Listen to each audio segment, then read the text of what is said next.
मेरे वीडियो में अभी तक जो 2 महीने का सफ़र रहा, उसमें उतार-चढ़ाव, व्यू, कम व्यू, ज़्यादा व्यू, वायरल सब हुआ है और 2 महीने में अभी तक 50 वीडियो जो मैंने डाला, उसमें से कुछ बात जिस वीडियो में मैंने कुछ बातों को प्रेडिक्ट किया है कि हाँ, ये होगा और वो हुआ। जैसे अभी तक 4-5 मौकों पे कुछ प्रेडिक्शन दिया है मैंने कि एक तो था वो जो क्रिकेट मैच इंडिया और पाकिस्तान के बीच में था।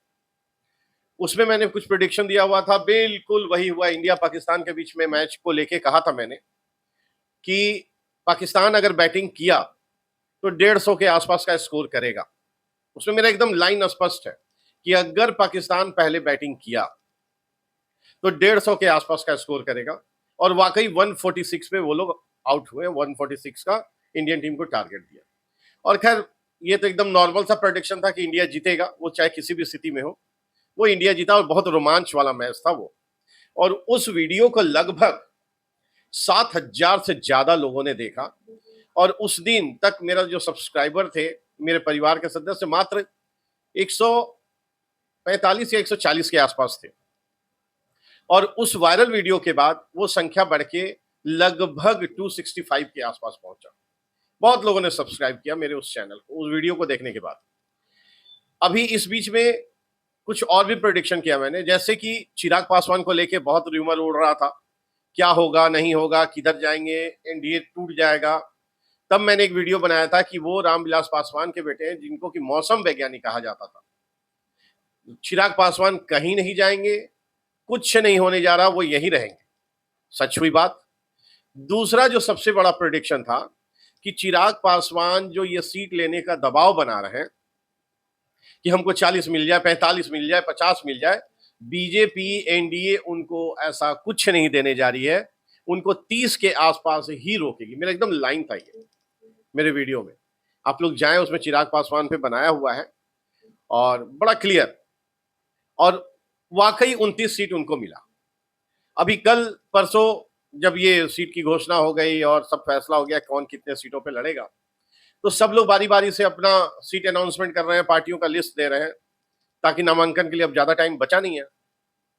नीतीश कुमार सीट का घोषणा नहीं कर रहे थे और हमको तो लगता है कि कल 1, 1:30, 2 बजे तक, मतलब आज 16 तारीख है, कल 15 तारीख, तब तक नहीं किए थे और मीडिया में ये चलने लगा था।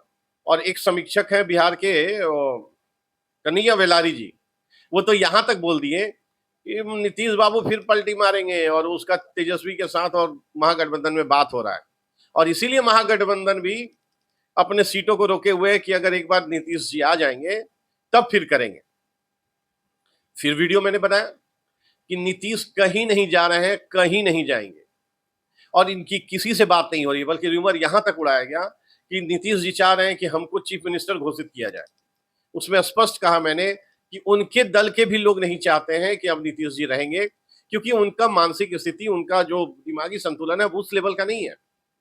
अब वो असर दिखने लगा है।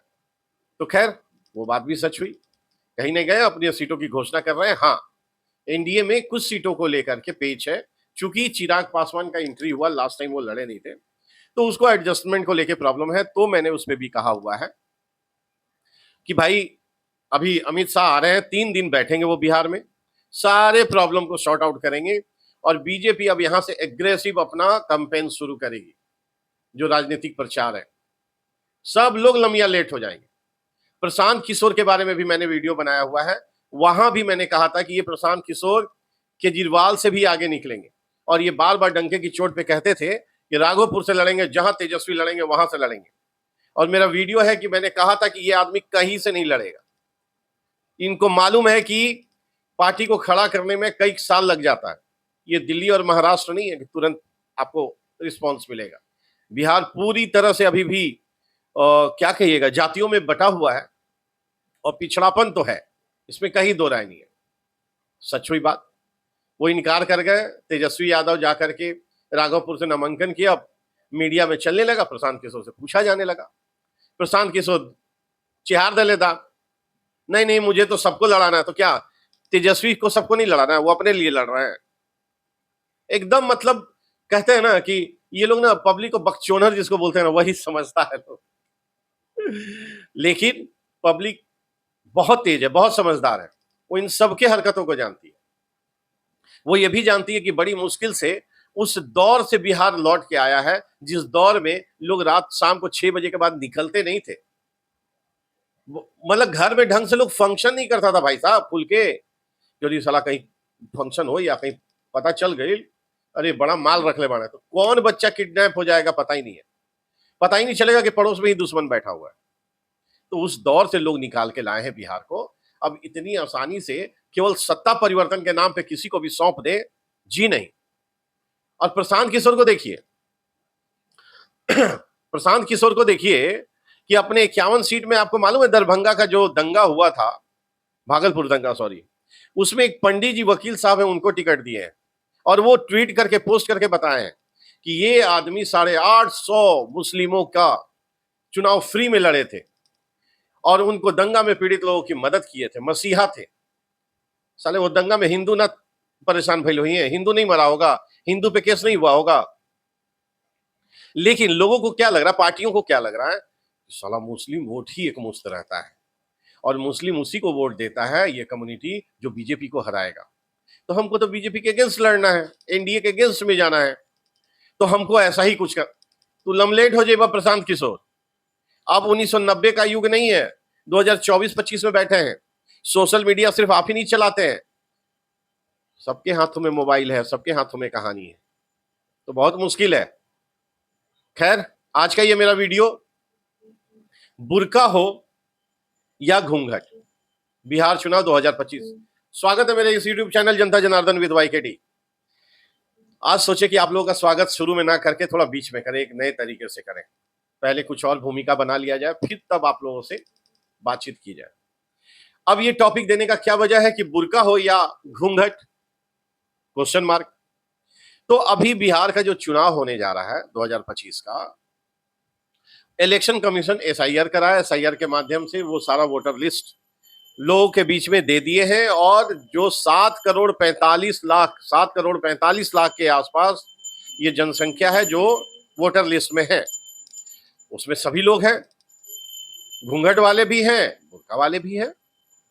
लेकिन इस बार इलेक्शन कमीशन स्पेशली बोला कि भाई हम ऐसी व्यवस्था करने जा रहे हैं जिसमें घूंघट वाले का भी जांच होगा, voter card, identity proof check किया जाएगा और बुर्का में होंगे उनका भी। और ये काम आंगनबाड़ी सेविकाओं के माध्यम से किया जाएगा, महिलाएं ही चेक करेंगी, पुरुष चेक नहीं करेंगे। महिलाएं जो आंगनबाड़ी सेविकाएं हैं उनको ट्रेनिंग दे, इलेक्शन कमीशन जो ट्रेनिंग दे दिया है और उन्हीं के माध्यम से वो जांच कराया जाएगा। भाई इसमें तो किसी को प्रॉब्लम नहीं, पहले भी जांच होता था। लेकिन क्या वजह है कि कुछ विपक्ष के नेता, खास करके समाजवादी पार्टी, ना 3 में ना 13 में, उनका हो गई बेचैनी, लगे वो छाती का सब बाती तोड़ने। नहीं नहीं, ये बुर्का उठा के कैसे कोई जांच कर सकता है, ये निजता का हनन है, ये तो भाई मुस्लिम समुदाय के ऊपर चोट है, भेदभाव। अरे हेयरगंड, हमने के बिहार में इधर औरंगाबाद साइड में हेयरगंड खूब बोला जाता है, तो उन लोगों को पता है कि हेयरगंड किसको बोलते हैं। तो ये हेयरगंड ये नहीं समझ रहे हैं कि भाई, अब देखिए कितना समझदारी से ये नेता बहुत साले शातिर होते हैं, कितने शातिरपना से उस बीच के लाइन को काट दिया इन्होंने, जबकि इलेक्शन कमीशन बड़ा स्पष्ट बोला है कि हम घूंघट हो या बुर्का, वोटर आईडी कार्ड वोट देने से पहले उनका जांच किया जाएगा, उनका प्रूफ देखा जाएगा कि वही दे रहे हैं कि कोई और दे रहा है। और इसमें आंगनबाड़ी की महिलाएं वही जांच करेंगी, महिलाएं जांच करेंगे, पुरुष जांच नहीं करेंगे, और उसके लिए एक व्यवस्था किया जाएगा। इस बात को काट के 2 लाइन खाली बोल दिए, अब हो गया तमाशा। अब कितना मियां मौलवी सब लोग परेशान। अरे भैया कौवा कान ले गया, तुम साला अपना कान तो देखो यार, एक बार चेक करने में क्या हर्ज है। इलेक्शन कमीशन के साइट पे चले जाओ, इलेक्शन कमीशन के साइट पे सारा कुछ डिटेल लिखा रहता है, क्या सच है झूठ है पता चल जाएगा। लेकिन नहीं, इनको मालूम है कि मेरा कम्युनिटी सबसे ज्यादा अनपढ़ है, उसको जो हम बोल देंगे वो मानेगा, तो भड़काना काम है। तो भड़काना काम है, तो सोशल मीडिया का जमाना है ना, दूसरा पक्ष भी तो सच बताएगा, तो तुम्हारा इज्जत गया ना यार। तुमको लोग मौलवी मान रहा है, पढ़ा लिखा आदमी समझ रहा है, और तुम्हारी बातों पे भरोसा करके चल रहा है, तो कल को तुम सच भी बोलोगे तो कौन भरोसा करेगा? कौन भरोसा करेगा? तुम अपनी ही प्रतिष्ठा गिरा रहे हो। तो खैर, वही हुआ। खूब डिबेट चला टीवी पे, खूब लोगों के बीच में चर्चा हुई। कहीं कहीं तो देख रहे हैं यूट्यूबर इन्फ्लुएंसर भी जाके पब्लिक के बीच में पूछ रहे हैं। तो पहले तो वो लोग भड़क जा रहे हैं कि ना ना, कैसे तुम बुर्का कैसे उठा लोगे बे, इतना हिम्मत तो बुर्का उठा लोगे। तो फिर बता रहा है कि भैया बुर्का ही का बात नहीं है, घूंघट का भी बात है। सब नहीं, कुछ नहीं, कुछ नहीं उठाना है, ठीक है। तो फिर बोल रहा है कि वो महिलाएं ही चेक करेंगी। हाँ, तब ठीक है, तब ठीक है, तब ठीक है। अगर महिलाएं चेक करेंगी तो घूंघट हो या बुर्का हो, उठाओ, क्या दिक्कत है भाई? हम लोग बाहर जाते हैं, एयरपोर्ट पे जाते हैं, तो क्या ऐसे ही बंद करके भेज देता है क्या? वहां जांच नहीं होता है? हज के लिए जाते हैं, किसी जगह विदेश में जाते हैं, तो जांच होता है। ये कौन सी बुरी बात है? अब हो गया। अब जो समाजवादी पार्टी के नेता हो या मुल्ला मौलवी लोग हैं जो बातें बोल रहे थे, अब तो हो गए झूठे साबित। तो मेरा कहना है कि क्या जरूरत है आपको झूठ बोलने की? आप तो अल्लाह के नाम पे सच बोलते हैं, और अल्लाह आपकी बातों को सुनकर नाराज हो जाएगा भाई। और अखिलेश यादव को तो इन सब चीजों से मतलब है नहीं।